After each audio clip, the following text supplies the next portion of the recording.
Ассалаумағалейкум, армысыздар ардақты әлеуметтік желі қолданушылары. Күнге кежет ақпараттық агенттігінің YouTube каналында кезекті подкаст, Тек спорт подкастының бұл саны жалпы Қазақстан премьер-лигасының 9-шы турына арналады және 10-шы турдағы ертең болатын ойындарға да болжам жасап көреміз. Былай айтқанда, бұдан бөлек енді жалпы Еуропа лигасында ойнайтын командаларымыздың да мүмкін болатын ықтималдығы жоғары қарсыластар анықталып отыр.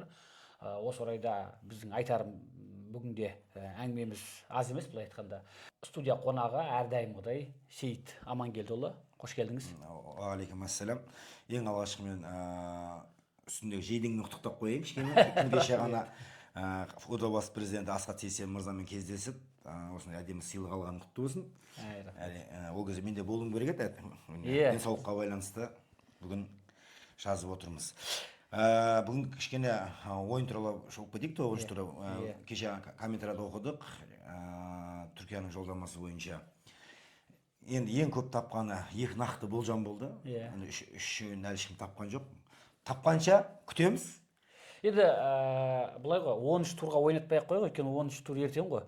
Біреулер сәл қитұрқылыққа жасайды екен да, матчтан кейін жаза алады екен да, нелер бар, есептері бар ғой. Сондықтан да Түркияға жолдаманы 11-ші турға ойнатқан дұрыс шығар, өйткені қазір енді арада тақалып қалды. Ертең уже жаңағы 9-шы, 10-шы тур жаңағы матчтар басталады. Сондықтан бұл жерде меніңше Түркияның жолдамасын 11-ші турға қалдырайық. Сонымен қатар жаңағы 5000 просмотрды әлі күшінде, былай айтқанда. Жаймен көбейіп келе жатыр, дегенмен де әлі жете қойған жоқпыз. Сонымен 9-шы турда алғашқы матчы Оқжетпес өз алаңында Ақтөбені қабылдады. Есеп 3-1 Ақтөбе. Осы ойындағы болжам дәл келді менің. Алдыңғы ойында айтқанмын. Бұл ойында өте көп гол салынады деген. 2-4-3 болуы мүмкін, бірақ көп гол салынады деген. Соның ішінде Жайрожанның жайпауы болады дегенмін. Дәл айтқандай Жайрожанның жайпауы болды. Екінші таймда Жайрожан 2 минуттың ішінде қатарынан 2 голды тығып тастады. Бірақ ойын өте керемет болды. Ақтөбе ашылуымен бастады. Ашылуымен. Енді бірінші тайм бітті, соңғы жамандымын Оқжетпес раздевалка болды. Что-то білмеймін, осы соңғы 2 ойында Оқжетпестің құлдырауы деп айтайын ба, или сәл өздерін білгеннен жаңылып жүр. Өткен екінші жеңілісі қателеспесем Оқжетпестің уже осымен. Ақтөбеліктерді құттықтаймын. Керемет ойын. Енді Ақтөбе азулы қарсылас, мойындау керек. Бірақ мен енді Оқжетпестен бұл ойында бір сюрприз күтіп едім. Кемі тең болатын шығар деп. Ойында 14-ші минутта Досмағамбетов Тимур тамаша бастаған, айыпдобынан тамаша шегіріп гол салып Ақтөбе алға шығып еді. Мен ойлағам, сол төпелетіп ұрып тастайды екен ғой деп. Сөйтсем, Өміртаев оралған бір шабуылда қапталдан келген допқа басымен жетіп, әйтеуір есеп теңестерді, артынан жаңағы Жайрожанның фестивалі болды, былай айтқанда. Жеке концерті. Жеке концерті. Жеке концерті болды. Соның арқасында Ақтөбе өз позициясын сақтап қалды бірінші орындағы. Бірінші орынға шықты. Алғаш рет. Бұдан кейінгі матч Атырау өз үйінде Жетісуды қабылдады. Атырауға обал болды. Турасын айта берейін. Обал қылды. Судьялардан обал қылды. Менің ашаға жоқ жерден пенальти берді ойынның несінде басында, екінші тайм басында. Шындап келгенде Атырау енді 90+ минутта ғана теңестіріп кетті. Білмеймін, биыл Атырауға көп кедергі болып жатыр. Не болып жатқанын түсінбей айта алмаймын. Оның ішінде судьялар да бар әңгіменің ашаға. Бірақ есеп тең болды. Алып қоятын ойын болды. Осы матчтағы пенальти жалпы көп әлеуметтік желіде кеңінен тарады және талқыланды. Расында да жоқ жерден пенальти берді. Енді бұл айтқанда, соқырға таяқ ұстатқандай қылып, бұл жерде варда тұр еді, бірақ төрешілер білмеймін. Неге мұндай дөрекі қателікке жол берген? Біздің варларды сотымен түсіретін сияқты. Телефонмен ба? Ашып көретін сияқты. Үйтіп қарасаң да көрініп тұр ғой, айтқанда. Мутник өтеді, аша берсең ше. Жетісу ойыншының енді Атыраудың қақпашысын келіп өзі соққаны көрініп тұр. Оны бүкіл әлем, бүкіл Қазақстан көреді. Неге төреші көрмеді деген сұрақ туындайды. Бұл жерде енді біліксіздік ба? Біліксіздікті дей алмайсың ау бұл жерде, бір Өзің біліксіздік айта алмайсың, енді бірақ көрініп ашықта ермей варды көріп келді қайтпесе барып. Ол жерден варды да көріп келді ғой. Солай шешім қабылдаған шығар. Мен шындап келгенде қазіргі таңда төрешілердің басшысы Португалиядан келді деді ғой. мен бір жартып жатқан ештеңесін көріп отқан жоқпын. Өзгерістер көрмеймін. Жауабы постоянно айтатыны. Біз көрдік, шешім шығардық, біз көрдік, шешім шығардық дей береді болды. Бірақ нақты қандай шешім шығарып жатқанын айтпайды. Олардың шығарған шешімдері төрешілікке әлі әсер етпей жатыр дейсіз ғой, Иә. сауатсыз төрешілікке. Айтам, біз сосын жаттап алған. Біз көрдік, біз не шешім шығардық дейді болды. Иә, өкінішке Одан орай солай кейін болып тұр. бір қараңыздар, мысалы 9-шы тур бітіп жатыр да, уже 10-шы тур басталып жатыр да. Мен әлі күнге КФ-ның инсайттарын оқып жатқан, жаңалықтарын оқитын болсам, пәленше студияны пәлен жерге жіберіп, оқытуға жібердік, пәлен жерге бір квалификация көтеруге жібердік деген әлі бір жаңалық оқыған жоқпын. Турасын айтайын. Енді ол кісі енді келді, федерация басшылығында енді тағайындалды, сондықтан да қазір чемпионаттың басында төрешілерді бір жерге барып оқытуда қиындау шығар, өйткені жұмыс барысы қараңыз, қазір қаншама жас төрешілер бар ғой. Иә. Жастар бар. Иә, премьер лигаға дейін. Мысалы, бірінші лиганы төлеуге кетіп жатқандар бар, екінші лиганы төлеп жатқандар бар. Мен болашақта әділ ойын көргіміз келсе, бір 10 төрешіні алды да жастардан жібер. Көрсін барып, қандай екенін. Қара, кеше ғана мысалы FIFA жаңа заңдылық енгізді. Сәуірдің аяғында ше. Оқып қандай жаңалық енгізді. Не бар мысалы, вратар 8 секунд артық ұстауға болмайды деген заң енгізді мысалы. Офсайдтың да мысалы айтты кеше, былай шығып кетпесе, офсайд болмасын деді. Сондайлар оқып келсе, мысалы біз дамимыз ғой, білім ғой бір шыққан кезде алға қоятын нәрсеміз. Иә. Бұл жерде енді төрешілікке қатысты Атырау мен Жетісудың матчындағы әлгі пенальтиге қатысты федерация өз шешімін, өз сөзін айтар деген үміттеміз. Бұдан кейінгі матч 18-іне Ұлытау өз алаңда Астананы қабылдады. Енді күтілген есеп, бірақ мен ойладым, Ұлытау хотя бір гол сақ кететін шығар деп ниеттендім, үміттендім. Әлі де Ұлытауға үмітіміз бар, бірақ айттым ғой, Ұлытау енді қош келдің, қош кетіпсіз деген команда болып қалса, енді обал болады. Өйткені жаңа құрылып жатқан облыс, жаңа құрылған облыстың әкімі енді сәл шындап составының өзін қарайтын болсаң, мысалы, бір мықты легионерлер алмаған, 3-4 алған да.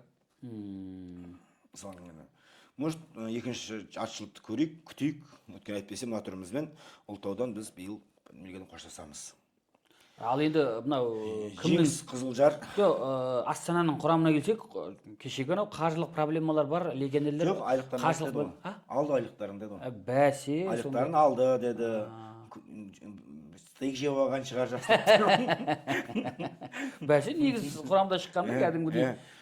Грифши бәрі, грифши ұрды ғой. Марочкинде негіз құрамда шығып тұр, әдетте қорғаныста қалатын.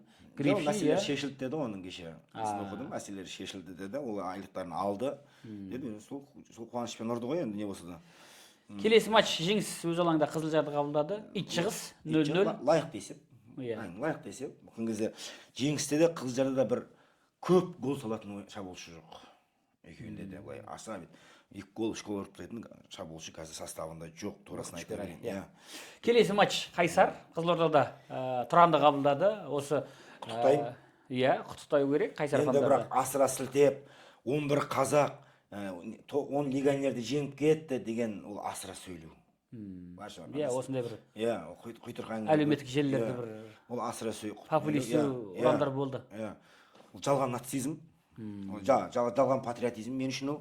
Құтты болсын, ұттық 11-ші минутта ұтты, бірақ Тұранда сәл қазір Астананың әлеуқеті Тұранда кеп тұр қазір енді сәл қаражат мәселелер, иә. Тұранда да бар ондай проблема. Оларды түсінуге болады. Шындап келгенде мен Тұранның ойынын көрдім. Тұранда Шахбоз Омаровың да басқанда жартып ештеңе істеп жатқан жоқ қазір. Ойыны өте не болып қалған, әлсіз болып қалған. Енді айлық болмаған екен, ойыныңда мазасы болмай жатқан шығар. Елімай келесі матчта өз алаңында Қайратты 1-0 есебімен өтті. Сіздің осы жердегі болжамыңыз келді. Ордабасыға қағылған екен Шымкентке келіп.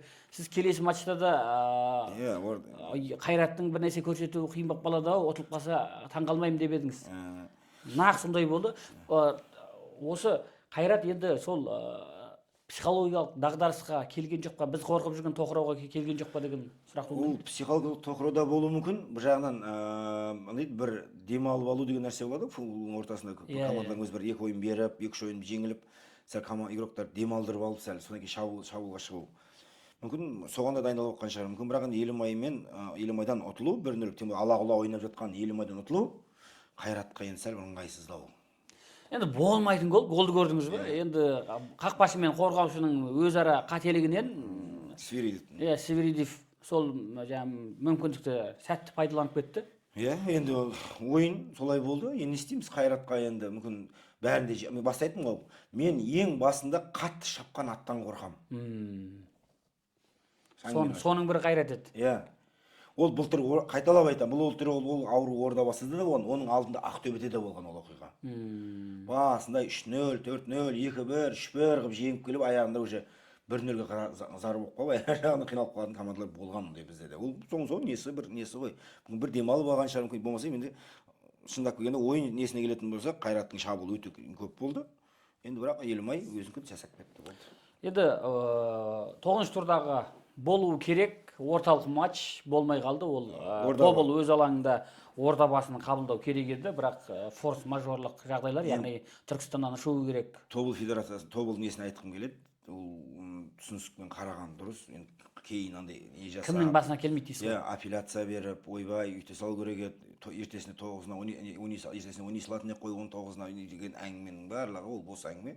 Ол Тобыл өзінің ол басына өткен оқиға ол. Атырауға да барамай қалған кезде, Атырау кешіріп жіберді ғой. 2016-та. 2016-та. Сол сияқты ол кімде де ғой. Әңгіменің ашығы біздің Қазақстанда бұл нәрсе таңғалатын емес. Өйткені біздің қараңыз да, бір Қазақстан 12 Франция сияқты. Ұланғайы жер. Иә. Сіз ойлап көріңізші, ана Францияға ұшып баруыңыз оңай емес қой, мысалы. Ол Европада да болады, ол жағдай ше, мысалы. Ол табиғат айтып келмейді, ол боран желдің өзі. Мысалы, сол күні, біздің Шымкентте де боран жел болып тұрды ол күні. Ол Түркістанда, Түркістан Төрткүлге жақын жер ол. Ода боранның 3 есесі болады. Ол жақтан Арыстанды Қарабас жел тұрады, Алтай былай тұрайды, Алтай былай тұрады. Тентек қыз жүреді ғой, бұл жақта фен сатып алмайды деген прикол бар ғой, білесің ба? Төрткүлде фен сатып алмайды дейді ғой. Ұшақтардың ол жаққа қалай келіп қонып жүргеннің өзі бізге қызықтау былай айтқанда. Сондықтан да бұл жерде соншалықты дауыс тұратындай, ой, енді кәдімгідей Тобыл әлеуметтік желідегі парақшаларында фестиваль етті, кәдімгідей шағым жазып. Андайдар инсайттар шығып кетті, ол енді өтірік әңгіме, турасын айта берейін. Ойбай, Ордабасы специально демалып алу үшін Тобылда не қылыпты, өйткені келесі тур созған себебі Тобылдың несі алаң болып не алады, ашылады ғой ертең, анау көк алаң. Сол жерде ойнау үшін күн жылаған кезде ме? Күн жылғанда сол жер ашылса, сол көк жақын кезде табиғи шөпті ойнаған бізге ыңғайлырақ, чем қазір газонға сүрінгенше деген инсайт тарап кетті. Ол өтірік инсайт әңгімесі. Оны өсек қымдай алмай қойғылытша. Ол әңгімелер де шығып кетті, турасын айтайын. Ордабасыға осыған қатысты кеше Асат Сейсенбек түсініктеме берді. Көрдіңіз бе? Көрдім, иә. Енді айтты, ол біз 1 минутта Тобылдан бірақ шығатын телепат емеспіз деді ғой. Иә. Телепатия жасайтын қасиетіміз жоқ деді, иә. Ондай қасиетіміз жоқ деді. Ол рас, ол қасиет жоқ, ондай өнесейін енді. Ол любой клубта болады, өйткені біздің арақашықтығымыз алыс қатты. Ашып айтайын. Ертең күзге таман, ертең ол Астанада да болады, болып қалуы мүмкін. Астана тез қысты ерте түседі ғой аяқта. Ол Астанада болып қалуы мүмкін ол. Ол бізде де болып қалуы, ертең шілдеде мысалы күн қатты күн ыстық кездерде мысалы, например, иә, әртүрлі жағдай болады. Ешкімге кепіл жоқ дейсіз ғой. Бір жаратушы біледі ғой. Иә. Сондықтан да бұл жерде асыра сөйлеп, жаңағыдай түсіністікпен қараған. Мен негізі ойлағам, Тобыл түсіністікпен қарайды екен деп. Бірақ әлеуметтік желідегі жөніндегі мәлімдемелер мені кәдімгідей. Енді өздерінің несіне қалдырайық бұйырған. Ұятына ма? Дұрыс. Енді кеше сұхбат барысында Асхат Сейсенбек академияға қатысты да біраз пікірлер айтты. Маған ұнады кеше сіздердің нелерің сұхбат өте әдемі ұнады. Қараңыз, бір академияға бір клубтың бюджеті бөлініп жатыр деген нәрсең өте әдемі дүние. 1 миллиард бюджет академияға бөліну. Қуанышты жағдай. Мен Ордабасы академиясының ұнайтыны, тік айта берейін. Біздің Шымкентте 3 футбольный, мен үшін 3 база бар футбол шығарылатын. Соның бірі Ордабасы академиясы, екіншісі Оңтүстік академиясы, үшіншісі Үздеушілер 17. Иә. Әңгімесі. Спорт мектебі. Мектебі. Мен соның ішінде, мысалы қараңыз, екеуінің ішінде, мысалы Ордабасы мен Үздеушілер 17 спорт мектебіне мен ризамын. Бұл кезде неге Қазақстан сборына команда игрок бере алады. Тік айта берейін. Бекхан Шайзада, Сұлтан Ниязовтың бары Ордабасы академия дегенмен шыққан түбесі Үздеушілер 17. Мен оның балдар, мен өзім футболист болдым, одан біле не отырам. Сонда айтқан сөздері кезінде бізде соны қайталау керек. Негізі осы құлақтардың алтын сырға біздің әкімшіліктің Үздеушілерде спецкласс ашылған. Бекхан Шайзадан кезінде. Иә. Тұңғышбаев та сол жерде оқыған. Иә, тұңғышбаев.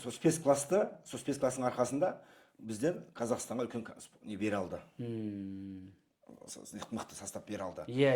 Дәл соны қайтып 10 жыл бізде сол спецкласс ашатын болса, біздің Шымкенттен әңгіменің ашығы осы уақытқа дейін де айта беремін мен, Қазақстан құрамасының 30-40% біздің оңтүстік игроктар ұстап отырды. тіке айта беремін. Оны кеше Ермұхамед Мәуленді айтты ғой, қателеспесем. Біз де айтамыз оны. Оны қараңыз да, бұрынғы составтың бәрін қазіргі составына есеп қарасақ қарайтын болсам, мысалы қазір элементарно Васковоевтің кезін айтатын болсам, например, бізде Қазақстан, Шымкент және Тараз футбол шығаратын орталық. Европа шығаратын орталық шығарылады.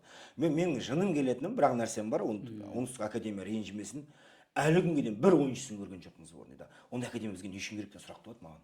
Бір ретте өмірінде премьер лигаға шыққан жоқ әлі. Оңтүстік па? Олар премьер лигаға шығатындай қаражаты жоқ қой, сондықтан да олар оны мақсатта қоймайды ғой. Жоқ, қаражат болмаса, онда сонша балдарды не мақсатта ұстап отыр? Жоқ, олар мынандай ғой, премьер лигаға ойнайтын кадр дайындайды, балдар дайындайды. Олар өздері премьер лигаға шығып бір жақсыласың чемпион болып мақсат етіп. Маған бір ойыншы айтшы, мысалы Қазақ Ордабасының составында немесе басқа клубтардың составында именно академия оңтүстіктен алынған деген. Бар ау, қателеспесем. Ойланып қалдың ба? Оқжетпесте бар. Оқжетпестегі бір-екі жігіт осы оңтүстіктен академиясынан шыққан. Енді жоқ деп айтуға болмайды. Бірақ енді ол андай да бір көзге не қылған.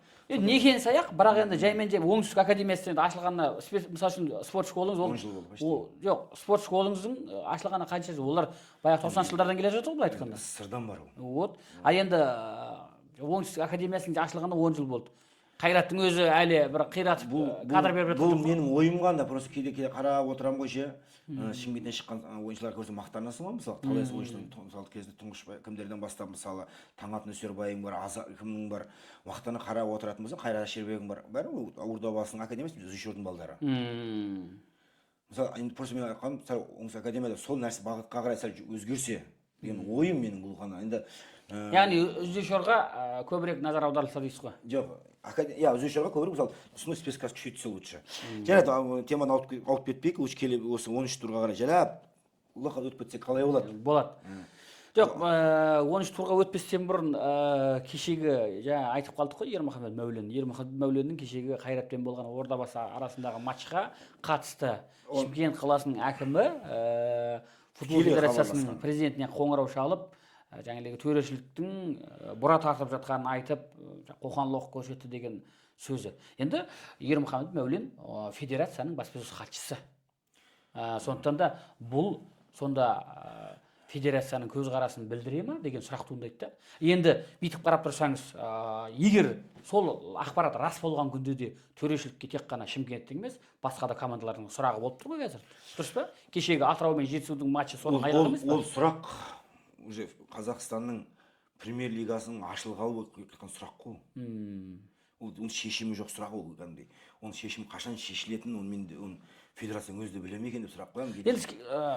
Қайрат пен Ордабасының ойынын көрдік.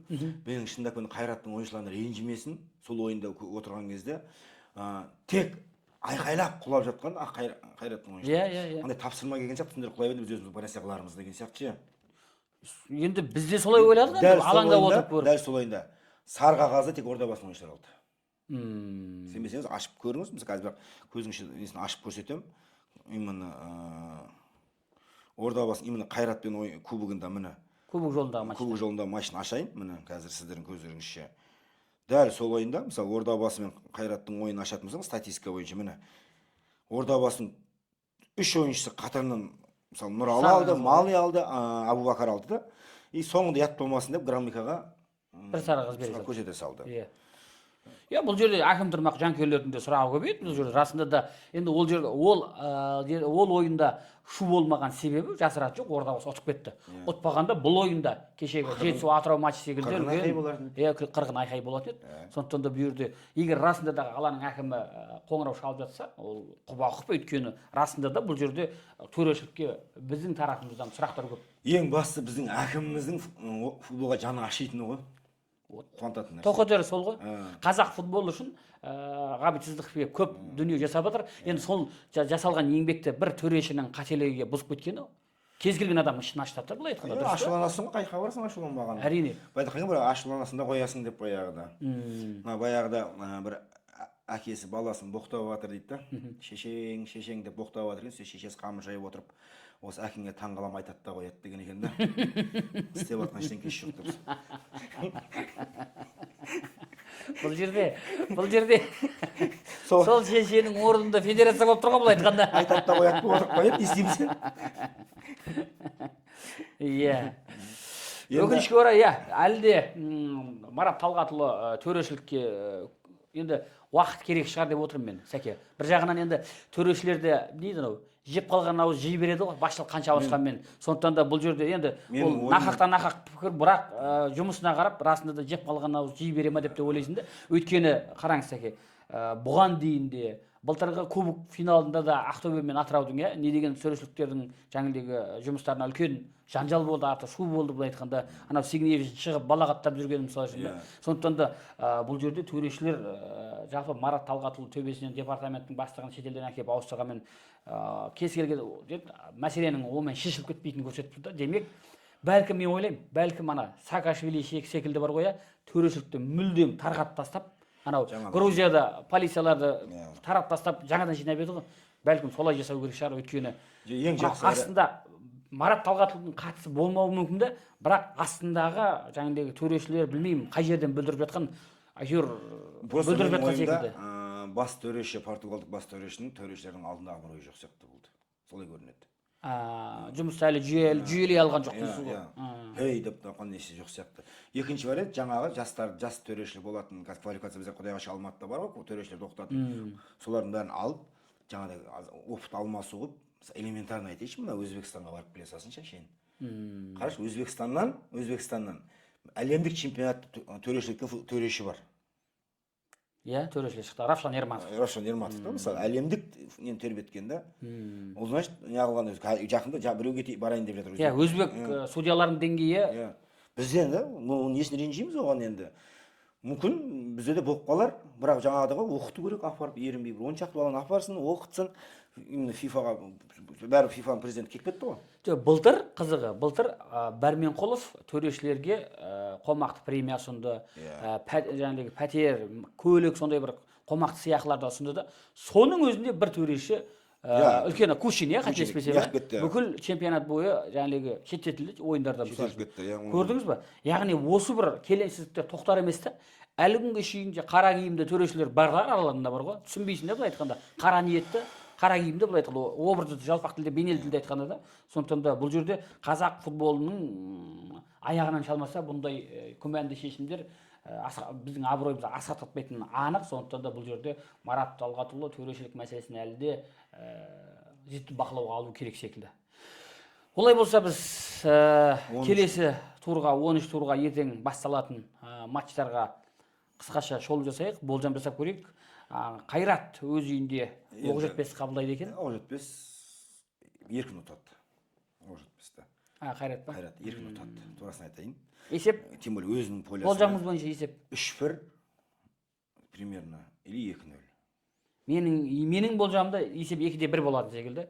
3-1 болады. Оқжетпес тең есеппен кетіп жатса да таң қалмаймын, өйткені кешегі ойыннан кейін Оқжетпес ашуланды. Айтқанда барын салу мүмкін. Келесі матч Астана жеңіс. Астананың дерби болады. Кім біз бірінші командамыз. Бұлар екеуі ренжіге болмайды. Мысалы мен былай қараймын. Лучше былай бөліп алған ыңғайлы сияқты. Астана қаласының командасы, жеңіс біз Ақмола облысының командасымыз деп былай ыңғайландырып алса, екен әдемі болады. Екеуміз Астананың командасымыз деп тірекке тіреспей. Ақмола облысы жоқ қой қазір. Жоқ, Көкшетау облысы көтті ме барлығы? Көкшетау облысы, Көкшетаудың өзі Оқжетпес бар ғой. Немесе бір Астананың бір жоқ, екеуі де Астана ғой. Енді бұл әлемдік неде бар нәрсе. Москваның өзінде бірнеше үш клуб бар. Бұл ойында енді қырғын соғыс болады.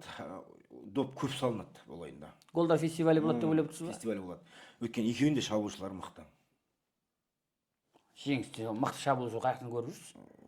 Қазір таңда жақсы ойнайды, составы мықты. Иә, жеңістің командалық ойыны жақсы, бірақ шабуыл жебінде мықты ойыншы болады деп қиындау. Неге? Микасы бар ғой. Жуырда қосылған ба? Иә, Микасы бар. Онымен қоса Адилиосы бар қазіргі. Мен сенем, көп фестиваль. Астана ұтады бірақ. Иә. Бұл жерде Астана фаворит екен көрсетті ғой. Қайрат екеуінің кебісі бар ғой. Мен таң қалмаймын, мен Астананың болельшіктеріне айта беремін, ренжімеңдер. Ұяттылықты көп істейді көп жерде. Астана клубының өзі ма? Судья келіп жатқан айта берейін да. Иә. Төрешілермен жақсы жұмыс істейді дейсіз ғой былай айтқанда. Келесі матч Ордабасы Ұлытауды қабылдайды. Кешірім ойыны болады. Енді ұтады, бірақ андай көп жетін ұтпайды.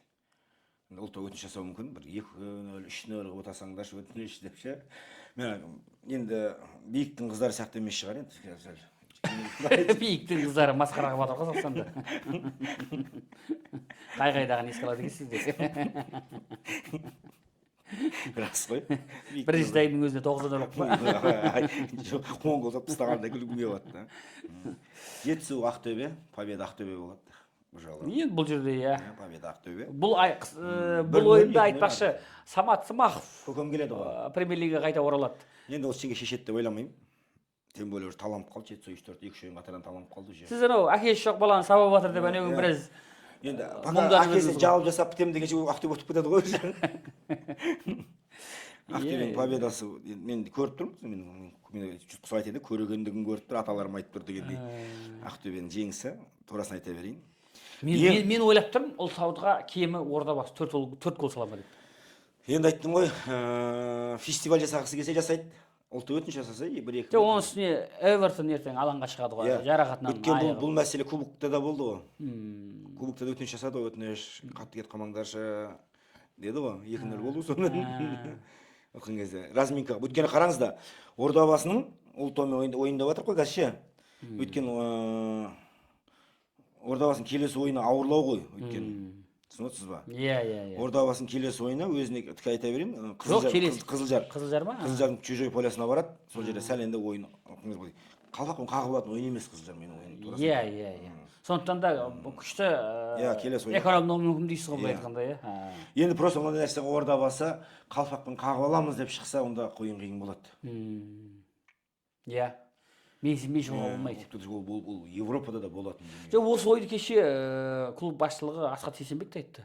Қарап тұрсаңыз, Астанада Ақтөбеде Ұлытауға 70 минуттан кейін әрең гол салды. Сондықтан да Ұлытаумен есептеспеуге болмайды. Қорғанысы мығым команда деп айтты. Сондықтан да Ордабасы. Енді Мартин қазір асыра сілтейтін бапкер емес, оған өзін әлі де дәлелдеу керек Қазақстанда. Сондықтан да хотя бы бір жеңіске кубокқа жету керек қой. Хотя Премьер-лига болмаса кубокта алу керек. Жүдә болмаса конференция лигасын есіне шығу керек қой. Айтпақшы, Мартин демекші, Мартин Қазақстан чемпионатынан өте жаңағы қызығып отыр дейді. Өйткені ол Молдовадан келді. Молдовада білесіз, бір команданың чемпионаты, Шерифтің 15 жылдан бері гегемониясын бұзған сол Петрокоп пен Мартин ғана. Ал бізде ұрдажық. Байқайсыз ба? Ұрдажық. Әйтеуір Астананы қарқынмен тамаша келеді, болмайтын командаларға барып ұтылып қалады. Мысалы үшін Қайрат керемет келе жатты дағына 2 ойын қатарынан ұтылып қалды мысалы үшін. Яғни біздің жаңағы чемпионаттағы интрига, ұрдажық кәдімгідей бәсекелестіктің бар екенін көрсетіп тұрды. Осы жағынан келгенде Мартин кәдімгі Қазақстан чемпионатын мойындапты. Мен чемпионат мойындағанда мен де бір инсайт оқып қалдым. Ол енді қаншалықты рас екенін ұсыныс жасапты. Осы Мартинда U17-тің да қосымша жаттықтырушысы болса деген. Бапкер ұлттық құраманың ба? Иә, U17-нің. Өйткені U17-ге более европейский стиль қойып берсе деген ұсыныс жасалынған деп естіттім. Оған енді Шымкент қаласының басшылығы, клуб басшылығы көнсе? Көнсе жақсы. Біздің Қазақстанның да болашағы дәл осындай қазір басқаша тактикамен, бір жақын тика-такамен ойнап, бұрынғыдай алда қашты емес өсте, онда мен өте қуанырмын, неге ондай болмасқа. Шындап келгенде. Болмаса тура Мартин өзінің форматындағыдай бір тренер әкеп қойып берсе де ол. Асқат Сейсенбек бұған қатысты былай айтты. Балапанды күзде санайық. Сондықтан да Мартинді қазір мақтап прям ала кетуге болмайды. Сондықтан да көп болса 6 ойын ұтты. 4 ойын шірігені бар бұл айтқанда. Сондықтан да бұл жерде енді уәдесіне тұрды главный. Иә, сондықтан да бұл жерде әлі Мартиннің командасына баға беруге ерте деді. Мен де солай ойлаймын. Күзгіге қарай федерациямен күзге қарай сөйлесу керек сияқты. Келесі ойын Атырау мен Қайсар. Андай ойын болады. Қайсардың да Атыраудың болельшіктері ренжімесін. Басқата не болады деп көретін ойын болады. Басқа арналарға ауысып кете бересің дейсіз ғой. Енді ол турасында айтайын, екеуінде де бір асап етіп бір сен тұр жығып тастайын деген ойын ойнап тұрған жоқ. Голдар фестивалі. Жоқ, кім салады, сол ұтады олар өте. Келесі матч Қызылжар Елімай. Елімайдың победасы ғой, турасын айта берейін енді ол жолы. Елімай өткен бірінші дәмді Қайратты ұтып дәмденіп қалды. Сәл майланып қалды сәл. Неге? Чөтчіш кешегі Чөтчіш Елімайға дес береді деп ойлайсыз ба? бере алмайды деп айтады. Мен Қызылжарды кем тең ойнайды деп үміттеніп отырмын. Енді әркімнің өзінің Иә, тұжырымдамасы бар. тұжырымдамасы бар, иә. Менің тұжырымдамам бұл Елімайдың по-любому Елімайды үздік бестікке тартып шығуға бірақ міндет болады ол. Ол бәрі болады. Өйткені Елімай футболдың отаны бізде. Оны турасын айтайын, сол жақтан шықты енді Қызылорда Семейден шықты. Шынап айтқанда Елімайдың қазір төменгі деңгейге түсіп кету ол біраз нелерге де ол не тиімді емес. Сондықтан да Иә, тиімді емес. осы бағытта жұмыс жүру мүмкін дейсіз ғой. Иә. Бізде де қазіргі таңда тіке айта беремін, Қазақстан футбол премьер-лигасында біраз адамдардың, азаматтардың біраз клубтарды құрбандыққа шалып жібере салу қиын емес. Ол менің ойым ғана ол. Таңғалатын дүние емес ол. Келесі матч шағымданушылар Тұранға, Түркістанға қонаққа келеді екен Тобыл. Енді Тұран бұл ойында қайта неше ойнамаса, Тұранда спат басталады. Басталды ғой дейміз ол. Одан сайын спат басталады Тұранда. Тұран негізі шындап келгенде бір жоспар жоқ команда мен үшін. Бір алдына қойған, андайды ғой, кішінде бол кетіп барады, ертең ана жаққа барасың ба десе, Құдай қаласа деп кете беретін балдар болды ғой. Бірақ баратын бармайтын білмейтін же. Тура соны Тұранға чемпион боласың ба, Құдай қаласа, кубокты аласың ба, Құдай қаласа деп жүре беретін не да, сондай бір клуб сияқты мен үшін. Қара да бір нақтыланған мақсат жоқ. Турасын айтайын. Биыл премьер-лиганың қай несіне баратынында ешкім білмейді оны. Тұран даже ойбай деп үйтпейді, афрем деп қақып кетпесе, ұшып кетсе де мен таңғалмаймын биыл премьер-лигадан. Осындап келгенде ше. Қарашы, айтпесе бірде Өзбекстан менен Беларусьтың несін жинап алды да легионерлерін. Бірімен жақсы түсінетін шығар, енді бірімен жақсы түсініп келіп тұр ғой. Биыл бірақ шындап келгенде қанша қиналса да мен көп байқайтыным Шахбоздың Тұрандағы Ордабасының ойыны келгіштеуі көп кетті осы күн. Байқайсың ба? Иә. Ордабасының ойыны. Кешегі Қайратпен матчта отырды ғой. Отырды, мысалы да келгіштеуі. Сонда да бәрі сол Шахбоз мынау Тұранға кезде сіңе алмай жатқан сияқты кәдімгідей андай бір Ордабасын аңсап қалған кезде ешқандай аңсап. Енді оның үстіне Тұран қазір Шымкентте жатыр. Иә. Шымкент базасы Шымкентте, биікте жатыр. Ол жасыратын жоқ. Екіншіден академиясы да жоқ. Академиясы бар, бірақ бар деген аты ғана.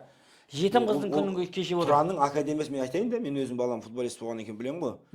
Бір ашылып, бір жабылып, бір состав жинай алмай, шашыратып алып, қайтып жинап, сөйтіп жүрген не болды ол? Қызығы сол, Тұран күйзеуліге қатысып жатқан жоқ. Не істеп жатқан, кімде береді олар? Тұранның тең жарты составының көбісі кезінде Қыранның балдары тұрғын. Иә.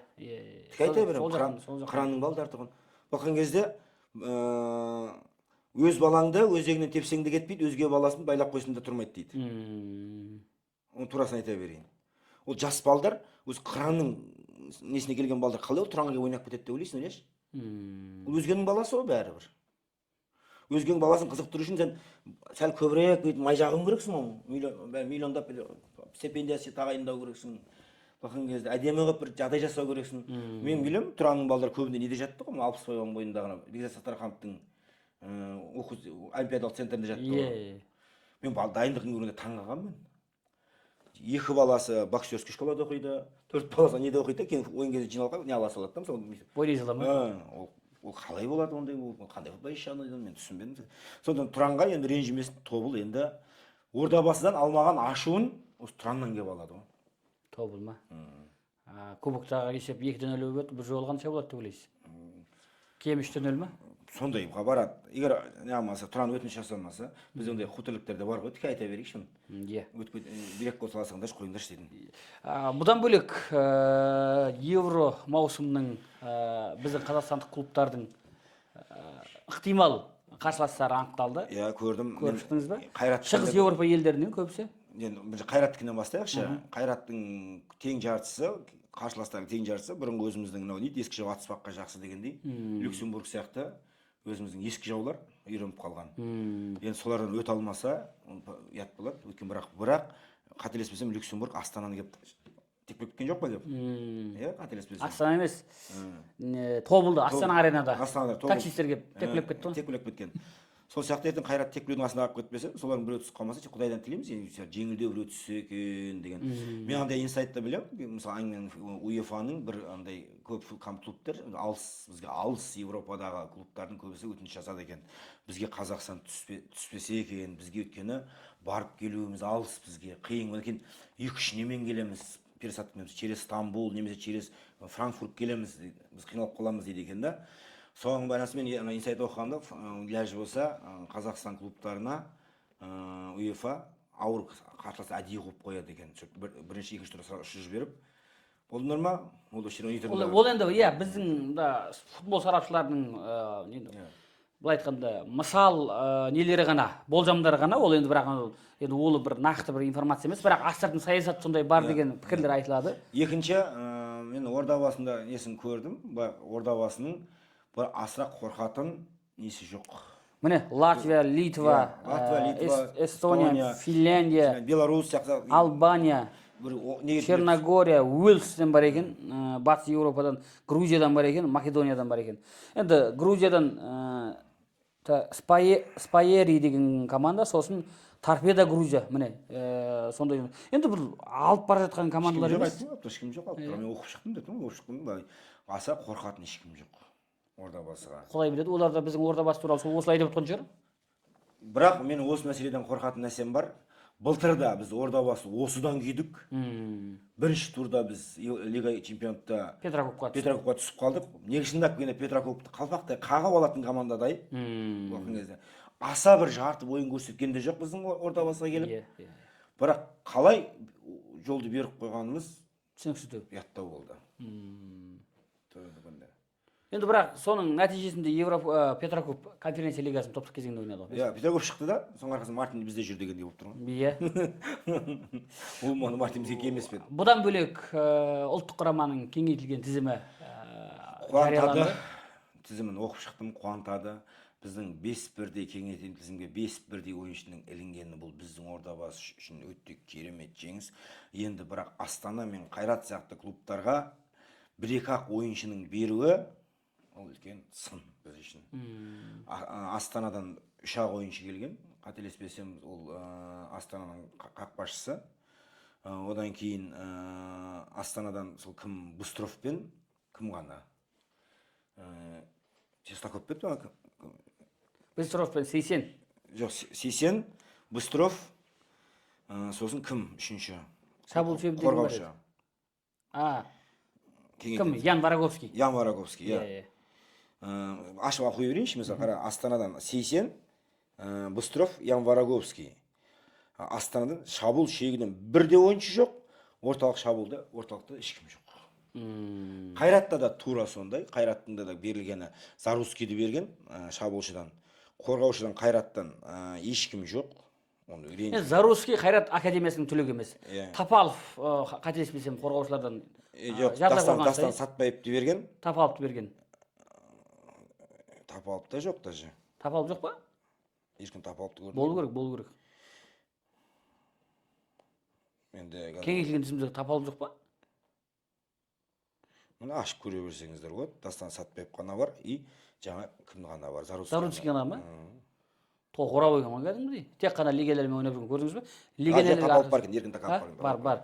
Бірақ Тапалов та ол академиядан шыққан жоқ қой, Қайрат академиясынан шыққан жоқ. Бұл жерде бір қуантатын жай, біздің қараңызда 5-еуінің 4-еуі өзіміздің академия түлектері. Иә. Енді кім Қайратты ойнап, Астанов, Қалматов, Сұлтаниязов. Қайраттың академиясынан оқып келді дегені болмаса, енді Қайрат түбі Ордабасы. Жоқ, түбі Ордабасы, ол Қайраттың академиясынан барып, негіз құрамына шыққан бала, бірақ енді ол жақтан ойнайма келді ғой. Онымен қоса Сұлтаниязов, Қалматов и Бекхан Шайзада. Иә. 5-еуі. Сергей Малый ғана. Малый ғана шеттен алған. Бағдәулет Нұралыны U19-ға шақырыпты.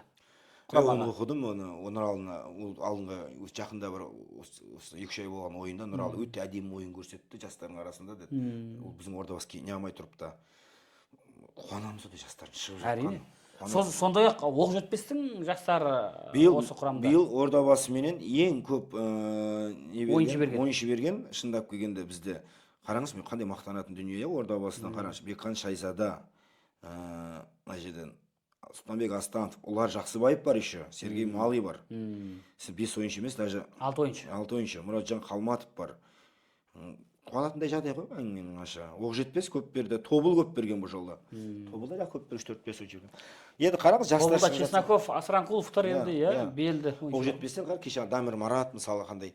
Ертең мен кеше бір бүгін ба азанда оқып қалдым, кеңейтілген тізімнің уже азайған несін оқып қалдым. Ол жерде енді өкінішке орай Бекханды байқамадым.